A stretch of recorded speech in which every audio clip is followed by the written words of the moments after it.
여랑여랑 오늘은 정치부 박자한 기자와 함께합니다. 첫 번째 주제 보겠습니다. 문재인 전 대통령의 평산 책방, 범죄가 일어났어요? 네, 그렇습니다. 평산책방 이사회가 오늘 성명서를 냈는데요. 공권력이 키워낸 증오범죄가 발생했다.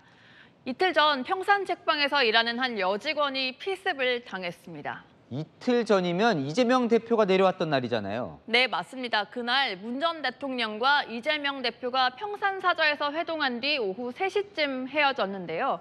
4시간 뒤에 피습 사건이 일어났습니다. 갑자기 들이닥친 20대 남성이 퇴근을 준비하던 책방 직원에게 오늘 이재명 대표 왔다 갔느냐, 문재인 전 대통령을 만나기 전까진 가지 않겠다면서 폭행을 저지른 겁니다. 이 직원 갈비뼈가 부러지는 등 중상을 입은 상태라고 책방 측은 밝혔습니다. 평산 책방이라면 전직 대통령 사저 근처이긴 하네요. 네, 그렇습니다. 평산책방은 문 전 대통령 사저와 약 170m 정도 떨어져 있죠. 이 평산책방 이사회 측은 전직 대통령 경호구역 안에서 범행이 저질러졌다며 경악을 금치 못한다고 했습니다. 근데 그 이사회는 증오범죄라고 이제 단정을 했던데 범행 동기가 좀 밝혀졌습니까?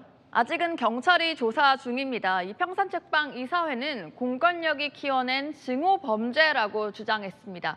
검찰이 문 전 대통령에 대해 무도한 수사를 하다 보니 증오가 쌓이고 이런 범죄로까지 이어졌다는 겁니다. 이 조사 결과 가해자가 정신병력이 있는 것으로 알려졌는데요. 정치 테러 가능성도 열어놓고 수사하고 있습니다. 아직 단정하긴 이르군요. 네, 다음 주제 보겠습니다. 자, 무슨 도장까지 찍어놨다는 겁니까? 네, 이 바로 국민의힘과 더불어민주당 원내대표의 도장입니다. 지금 보시는 것처럼 김용현 국방부 장관과 조태열 외교부 장관이 낸 대정부 질문 불출석 사유서에 찍힌 이 도장이 종일 화제가 됐습니다. 야당은 오늘 대정부 질문에 보이콧 한 해 만에 시끄럽던데 저 두 장관 일단 왜 못 나온 거예요? 네, 두 장관은 마침 오늘 꼭 참여해야 하는 국제회의 일정이 일찌감치 잡혀 있었습니다. 외교부 장관은 8월 말에 그리고 국방부 장관은 5일에 불출석 사유서를 제출했고요. 민주당도 어제 불출석 사유서에 원내대표 직인을 찍었습니다. 그러니까 양해해 준다 이런 내용이던데 보니까. 그런데 왜 직인 찍은 박찬대 원내대표는 오늘 아침에 갑자기 장관들 불출석한다고 화를 내던데요? 네, 맞습니다. 화가 아주 단단히 났습니다. 불참을 선언하는 부분은 국회가 존중받는 느낌은 안 드는 것 같아요. 그냥 작정을 하신 건지 좀 지켜보고 있습니다. 아무래도 윤석열 대통령께서 지침을 내리신 건 아니겠죠? 네, 국회 외통위 야당 의원들은 갑자기 불출석을 통보해 왔다면서 의장실 항의 방문에 이어 긴급 기자회견까지 열었습니다.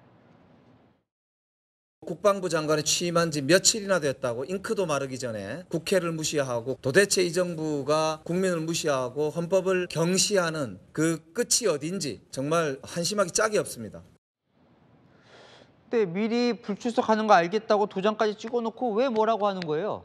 네, 취재를 해보니까 장관급 고위 인사들이 국제행사 참여차 불출석한다고 사유서를 내면 관행상 이 행정국 실무자가 도장을 찍는다고 합니다.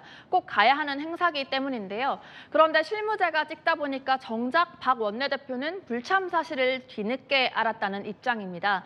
민주당은 국회를 무시하는 데 대한 경고 차원도 있다고 말했습니다. 가야 할 행사였던 것 같아요. 국제행사인 거 보니까. 어쨌건 그때 대정부 질문이 열리긴 열렸습니까? 네, 결국 열렸고요. 방금 전에 시작됐습니다. 지금 모습 보고 계신데요. 원래 오후 2시로 예정돼 있었는데 이 야당 측이 장관이 와야 열겠다고 해서 조금 전 7시에 시작됐습니다. 두 장관 모두 행사 이후 참석하겠다고 했는데요. 장관은 응당해야 할 공무를 하는데 국회가 군기잡기에 나선 거라는 지적이 나온 만큼 먼저 절차부터 바로 잡아야 하지 않을까요? 네, 지금까지 여랑야랑이었습니다.